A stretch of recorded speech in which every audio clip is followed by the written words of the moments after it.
ഇടതുമുന്നണിയുടെ സാധ്യത എങ്ങനെ വിലയിരുത്തുന്നു?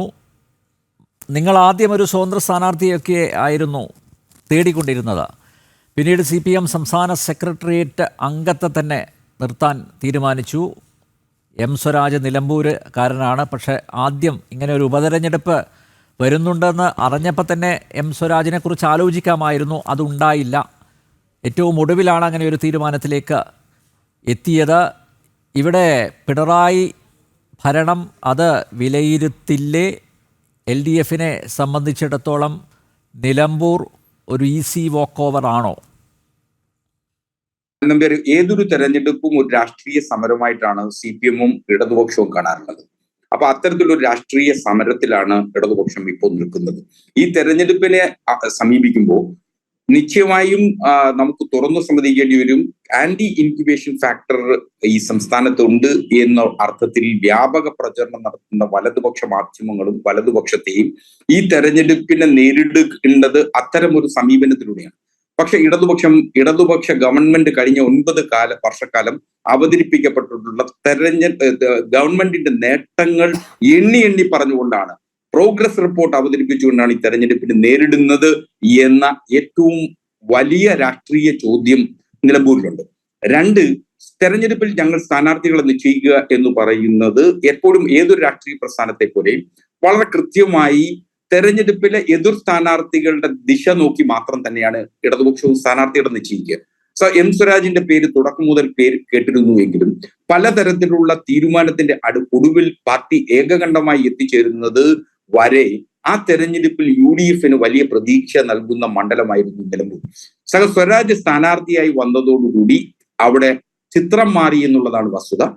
സ്വരാജിന് വിജയസാധ്യത 10 മടങ്ങ് വർദ്ധിക്കുന്ന കാഴ്ചയാണ് ഓരോ ദിവസവും നാം കേരള രാഷ്ട്രീയത്തിൽ കണ്ടിട്ടുള്ളത്.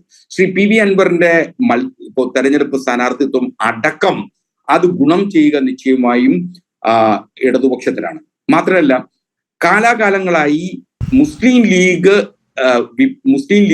മുസ്ലിം ലീഗിനെ ഇഷ്ടപ്പെടുകയും മുസ്ലിം ലീഗിന്റെ അണികൾക്കും വലിയ സ്വാധീനമുള്ള ഒരു മേഖലയാണ് നിലമ്പൂർ.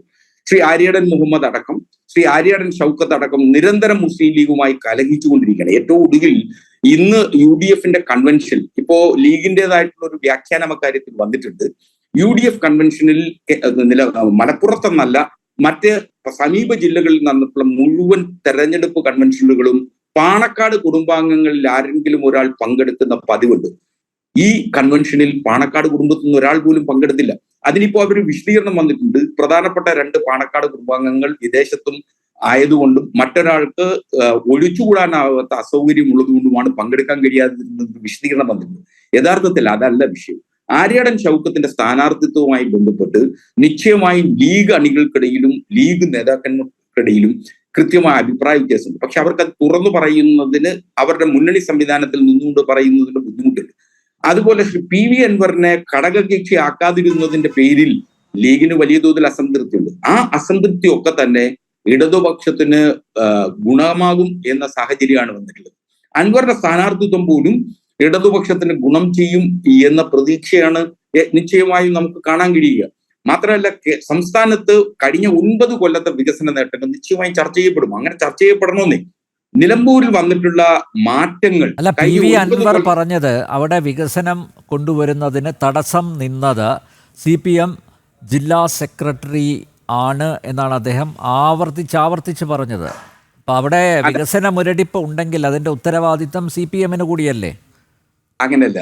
CPM ഗവൺമെന്റിന്റെ കാര്യം, ഗവൺമെന്റിന്റെ ഒരു MLA നടത്തേണ്ട വികസന പ്രവർത്തനങ്ങൾ അല്ലെങ്കിൽ ഗവൺമെന്റ് നടത്തുന്ന വികസന പ്രവർത്തനങ്ങൾക്ക് CPM-ന്റെ ജില്ലാ സെക്രട്ടറി എതിര് നിന്നു എന്നൊക്കെ പറഞ്ഞാൽ അത് എത്രത്തോളം സാധ്യമാകുന്ന കാര്യമാണ് എന്നുള്ളത് നമുക്ക് എല്ലാവർക്കും വളരെ കൃത്യമായിട്ട് വിലയിരുത്തി. ഇപ്പൊ ഉദാഹരണത്തിന് BJP തൃശ്ശൂരിൽ ഏതെങ്കിലും ഒരു പ്രോജക്റ്റ് കൊണ്ടുവരുമ്പോ BJPയുടെ ജില്ലാ അധ്യക്ഷൻ എതിർത്താൽ ശ്രീ സുരേഷ് ഗോപിക്ക് ഒരു പ്രോജക്റ്റ് തൃശ്ശൂർ കൊണ്ടുവരാൻ സാധിക്കില്ലേ?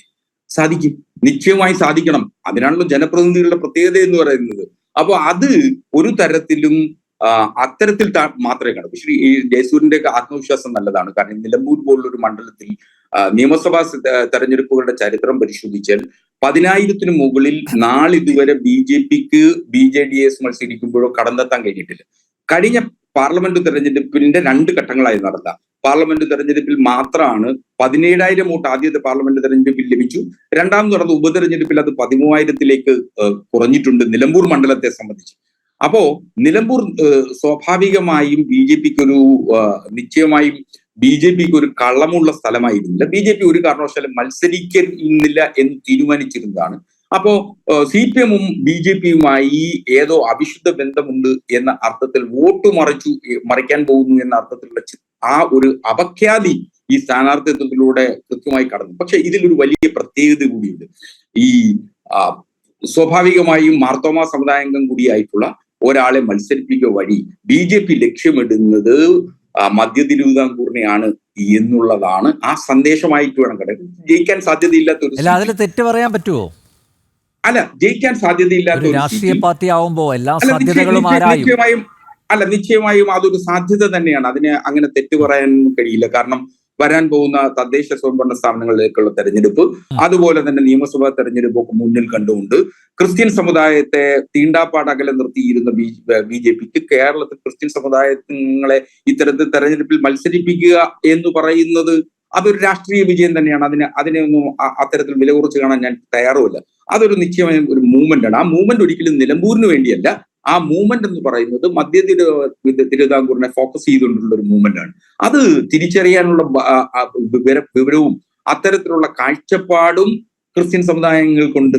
കാരണം ഉത്തരേന്ത്യയിലൊക്കെ ക്രിസ്ത്യൻ സമുദായങ്ങൾക്ക് നേരെ നടക്കുന്ന മതപരിവർത്തനത്തിന്റെ പേരിൽ ആരോപണം ഉന്നയിച്ച് നടക്കുന്ന അതിക്രമങ്ങളും പള്ളികളിലും ആരാധനാലയങ്ങളും മതസ്ഥാപനങ്ങളും നശിപ്പിക്കുന്നതും ഒക്കെ തന്നെ കൃത്യമായി നിങ്ങൾ റിപ്പോർട്ട് ചെയ്യുന്നില്ല. പഴകിയ ആരോപണങ്ങളല്ലേ അഡ്വക്കേറ്റ് അസ്ക? കേരളത്തിൽ നടക്കാത്തതായിട്ട് എന്താ ഉള്ളത് അസ്ക? കേരളത്തിൽ ഉത്തരേന്ത്യയിൽ ഇതൊക്കെ നടക്കുന്നു പറയുന്നു. കേരളത്തിൽ നടക്കാത്തതായിട്ട് എന്താ?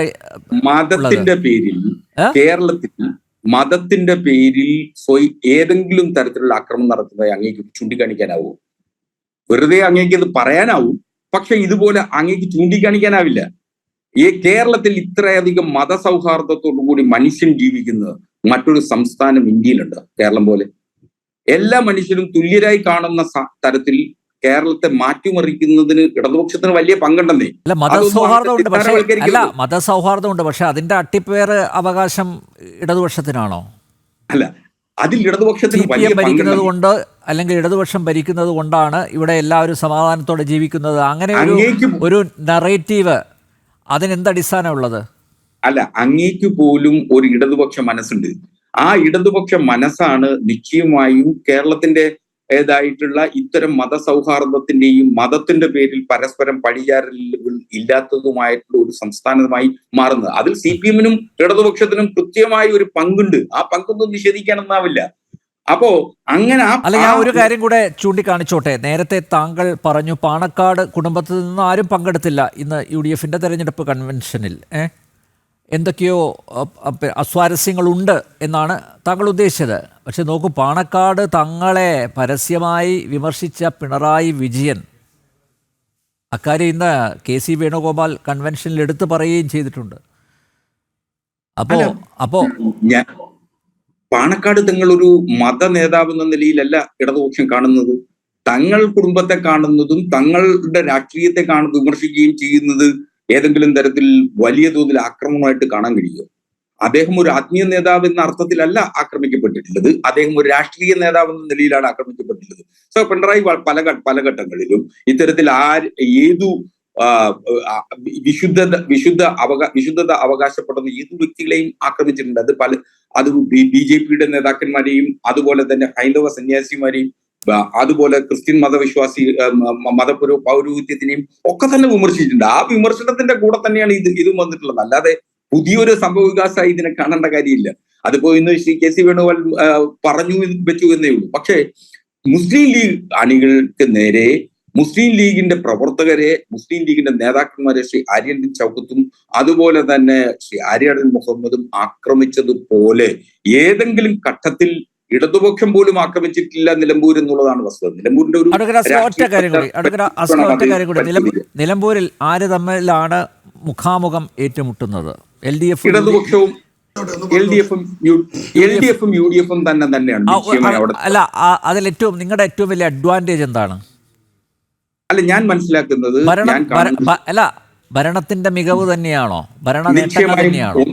ഒന്നാമത് ഭരണ മികവ് തന്നെയാണ്. ഭരണത്തിന്റെ നേട്ടങ്ങൾ തന്നെയാണ് എണ്ണി പറഞ്ഞ് ഈ തെരഞ്ഞെടുപ്പിൽ 4 വർഷം പൂർത്തിയാക്കിയ രണ്ടാം പിണറായി സർക്കാരിന്റെ പ്രോഗ്രസ് ചർച്ച ചെയ്യുന്നത്. അല്ല, അപ്പൊ ഈ ആശമാരുടെ കണ്ണീരൊക്കെ, അല്ല, ആശമാരുടെ സമരമൊക്കെ ഇപ്പൊ കണ്ണീരൊക്കെ ഇപ്പൊ എത്ര പേരായി ഇപ്പൊ കണ്ണീരിലുള്ളത്? അതൊക്കെ നിങ്ങൾക്ക് കണ്ടുകൊണ്ടിരിക്കുകയല്ലേ? ആശമാരുടെ കണ്ണീരൊക്കെ എത്ര കാലമായിട്ട് ഇത് പറയുന്നേ. അതിലിപ്പോ എത്ര ആളുകളൊക്കെ സമരത്തിനുണ്ട്. ഇതൊക്കെ പരിശോധിച്ചാൽ അറിയാലോ ഇത് ആരാണ് ഇതിന്റെ പിന്നിൽ, ആരായിരുന്നു ഈ തെരഞ്ഞെടുപ്പ്, ഈ സമരത്തിന്റെ സ്പോൺസർഷിപ്പ് ആർക്കായിരുന്നു എന്നുള്ളതൊക്കെ അറിയാലോ. ഒരു തൊഴിലാളി വർഗ പാർട്ടിയുടെ സഹയാത്രികൻ എന്ന നിലയിൽ അസ്ഹർ ഇങ്ങനെ പറയാൻ പാടില്ല കേട്ടോ. ഇത്രയും ലാഘവത്തോടെ അവരുടെ വേദനകൾ, അവരുടെ വിഷമങ്ങൾ കാണുന്നത് ശരിയാണോ? അങ്ങനെയായിരുന്നു. അല്ല, അങ്ങേക്ക് സ്വാധീനമുള്ള കേന്ദ്ര സർക്കാരാണ് അക്കാര്യത്തിൽ തീരുമാനിക്കേണ്ടത്. അവരെ തൊഴിലാളിയായിട്ട് പ്രഖ്യാപിച്ചാൽ മതി. അവരെ തൊഴിലാളിയായിട്ട് പ്രഖ്യാപിക്കുന്നതോടുകൂടി നിശ്ചയമായും അവിടെ അവർക്ക് ലഭിക്കേണ്ട അർഹമായിട്ടുള്ള തൊഴിൽ നിയമങ്ങളിൽ പറയുന്ന എല്ലാ ആനുകൂല്യങ്ങളും ലഭിക്കുമായിരുന്നല്ലോ. അല്ല, ധനകാര്യമന്ത്രി പോലും സാമ്പത്തിക പരാധീനത ഇതിൽ ഒരു വിഷയമല്ല എന്ന് പറഞ്ഞിട്ടുണ്ട്. അല്ല, സാമ്പത്തിക